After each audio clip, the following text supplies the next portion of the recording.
Pacer Hasan Mahmud county cricket এবং Sri Lankan premier league মাতিয়ে রাতের বিমান ধরেই ঢাকাতে এসেছেন এবং রাতের বিমান ধরে ঢাকাতে আসার পরে সকালবেলায় হাসান মাহমুদকে দেখা গেল বাংলাদেশ জাতীয় ক্রিকেট দলের সাথে অনুশীলনে ব্যস্ত। লক্ষ্য একটাই, অস্ট্রেলিয়াতে যেয়ে অস্ট্রেলিয়াকে টেস্টে হারাতে হবে এবং সেই লক্ষ্যে হাসান মাহমুদ রাতে বিমানে এসে সকালবেলায় মিরপুর স্টেডিয়ামে প্র্যাকটিস শুরু করে দিয়েছেন। প্রথমে ফিল্ডিং সেশনের প্র্যাকটিসটা করছেন হাসান মাহমুদ, খালেদ আহমেদ এবং মুশফিক ফারহান।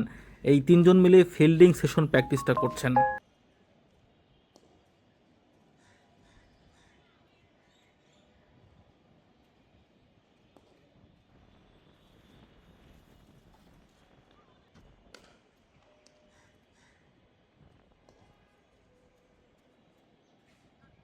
খালেদ আহমেদ, মুশফিক ফারহান এবং হাসান মাহমুদ, এই তিনজন পেসার, এদের উপরেই মূলত বাংলাদেশ জাতীয় ক্রিকেট দল অস্ট্রেলিয়া সিরিজের টেস্টের জন্য মূল ভরসা।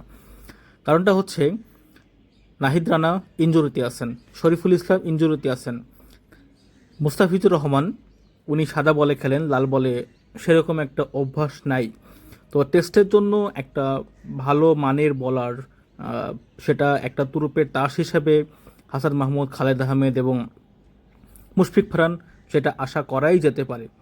যদিও মুশফিক ফারহানের সেরকম আগের কোনো অভিজ্ঞতা খুব বেশি নাই, তবুও সতীর্থদের কাছে ভালো পরামর্শ এবং ঠিকঠাক জায়গায় যদি মুশফিক ফারহান বল করতে পারেন, অবশ্যই ভালো একটা সাফল্য আসবে।